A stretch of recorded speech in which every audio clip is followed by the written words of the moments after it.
talk some NBA.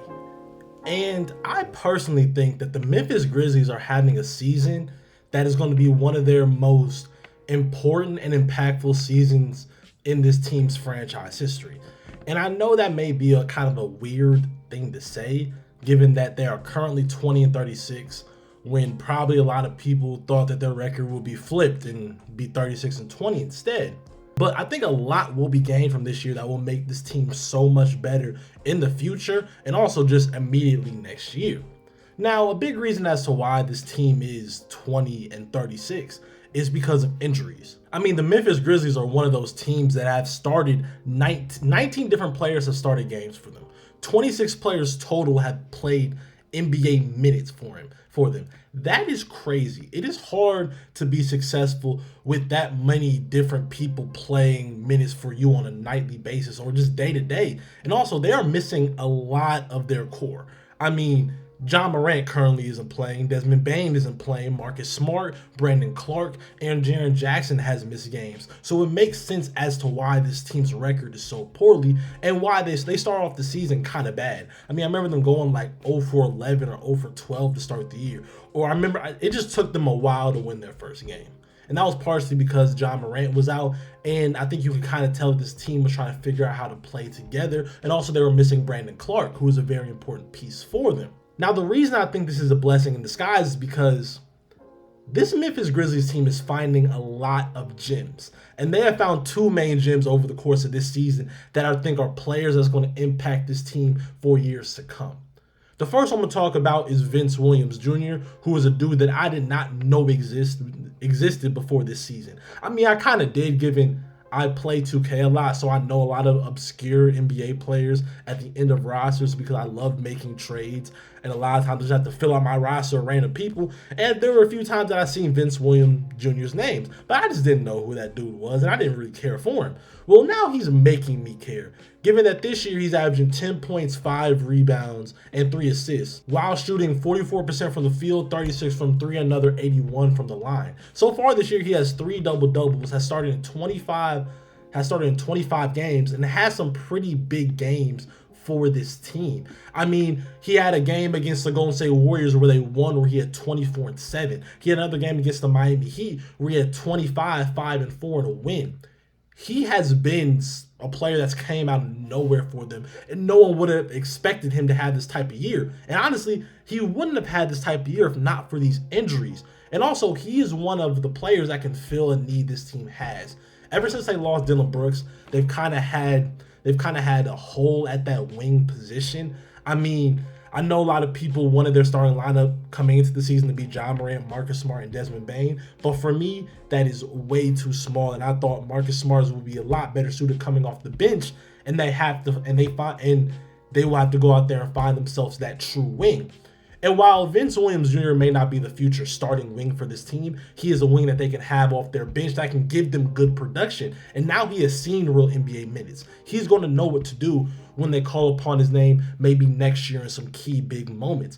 And I mean, for this Grizzlies team, dating back to when they've just been this good with Ja and company, they've been a deep team. They've had depth. They've had a lot of different people they could go to. I mean, I remember it was 2 years ago when their record without Ja was like 30-something wins to like a few losses. Like, it was crazy. It may not have been that many wins, but I know they only had a few losses, which is rare when you're missing your best player and your franchise player. Now, the player that has really been a hidden gem for this team is somebody who I think could potentially be a star for them is GG Jackson.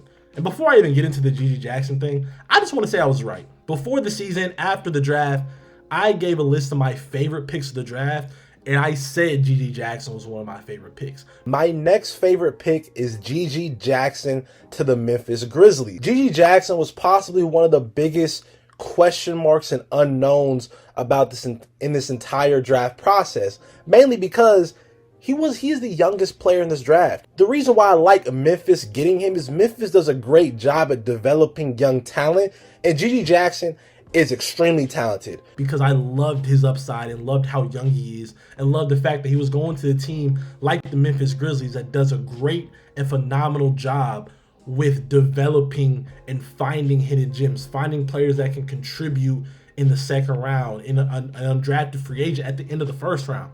I mean, nobody thought Desmond Bane would be as good as he is. Nobody thought Desmond Bane would be an all-star caliber player, but here he is, a part of their core 3 players for this team. And I think G.G. Jackson can really be a part of that core. So far this year, he's averaging 11 points per game, 3 rebounds, 1 assist, shooting 45% from the field, 41% from 3, and 67% from the line, while also averaging a block a game. And the reason why I love him so much and think he'll be so good for this team is, one, he just turned 19 a month ago and he was a second round pick. This is a kid who right now should be starting his freshman year of college, who should be playing college basketball right now as a freshman. And the reason I'm able to call him a kid is because he is younger than me, which is crazy. Like, he is one of those first players that is in the league currently that I am older than. And I do not like that. The Memphis Grizzlies basically got a lottery pick in the second round, because if G.G. Jackson wouldn't have reclassified and would have went to South Carolina this upcoming year, been a freshman, and would have had his game a little bit more polished, would have just been older, more mature, his body, he would have been a lottery pick this upcoming year, given how this draft class is looking. And they got him in the second round last year. The flashes he has shown over the past 5 games have been tremendous. I mean, he just came off of having like 20 plus against the Milwaukee Bucks, and even though I know Milwaukee's defense isn't that good, that's big for a dude who just turned 19 and is playing a team that is contending for a championship and balled out against them. And it's not just the scoring that I love, which I do love. It's the fact that he has shown a lot of flashes defensively that show that he can be a crazy defender, an elite level defender. I mean, the way he's able to block shots, just be athletic. And the one thing I do love about him is that you can tell when just looking at him that he has room to grow. Like, his body, you can tell that he can put on more weight. He's going to get bigger, maybe even a little taller based on how young he is. And given this body type, he can be a force defensively and also be a force offensively, being able to score literally inside and out. A good comp that I kind of have for him is a Rudy Gay with a little bit more defensive presence, if that makes any sense. And he is definitely a guy that I could see be that wing for them that they desperately need. I don't want to say desperately need, but they do need somebody to fill that hole that Dillon Brooks left. You cannot run a lineup consistently of Ja, Marcus Smart, and Desmond Bane. Even though those are 3 phenomenal players and 1 defensive player of the year, Marcus Smart, that's just too small, and I don't know how that will fare in the playoffs. Yes, they can play together at times, but I don't think that should end the game. Me personally, especially in the West where you're playing teams with a lot of bigger wings and bigger guards, and you would like to have a bigger body out there. And another reason why this season is also really good for them is because as of right now, they're projected to have the 7th pick. A team like the Memphis Grizzlies should not have a projected lottery pick. And the thing is, they have a lot of things they can do with this pick. You know, as of right now, it's 7th, and there's a high probability that their odds fall even lower, because I could definitely see this team winning a few more games, just given how they look and the culture they kind of have in Memphis is really good. Like, it's just a really, really good basketball team. And they've shown that no matter who's out there, they're going to compete and they're going to try and win. Of course, they're struggling doing that this year based off the injuries and how many people are forced to play that probably shouldn't be playing yet. But that's a blessing in disguise. You're getting a lot of people, a lot of good minutes to just play NBA basketball and learn the hard way. But they're projected at 7th right now. And given how the odds are, they could easily be a team that has a projected 10th pick, but jump up into the top 5, which for them would be insane because it gives them a lot of flexibility. With this pick, they can either go ahead and draft somebody or trade for somebody.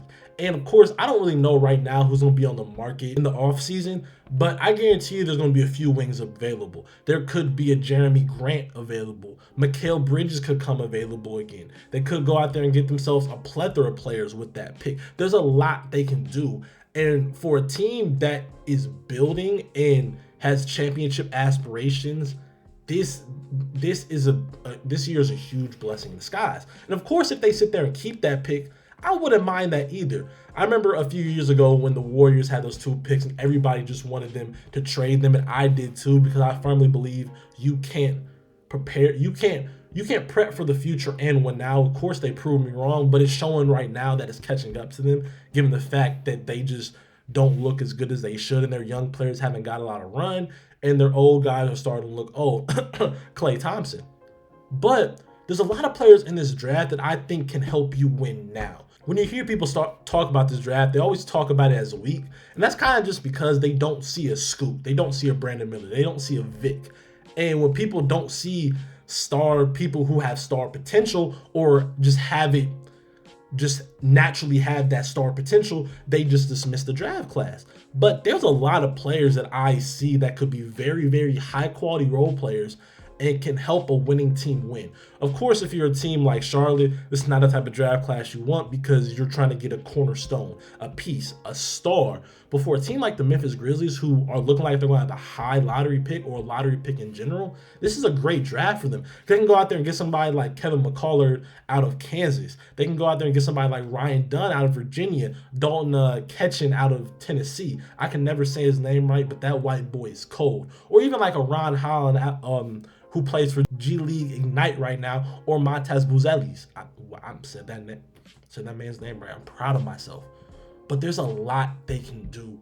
And I think this front office should be very happy right now.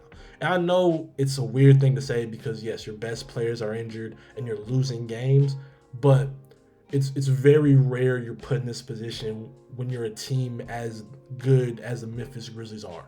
You have a season to retool when you're still hella young.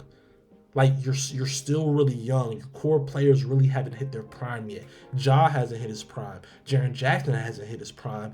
And Desmond Bane hasn't hit their prime. They still have room to grow, and you're going to be able to go out there and get even better without really having, like, not really losing pieces. I mean, normally a team like this, to get a lottery pick or to go out there and get a player, would have to give up one of their core pieces. But this pick is really just icing on the cake. This is not something they expected to have at all.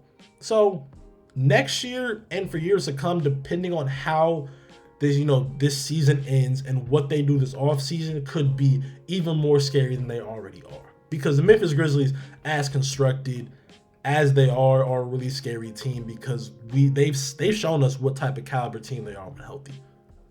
But they can be getting even better. So yeah, that's my opinion on the Memphis Grizzlies and why I think what's this season for the Memphis Grizzlies is a blessing in disguise.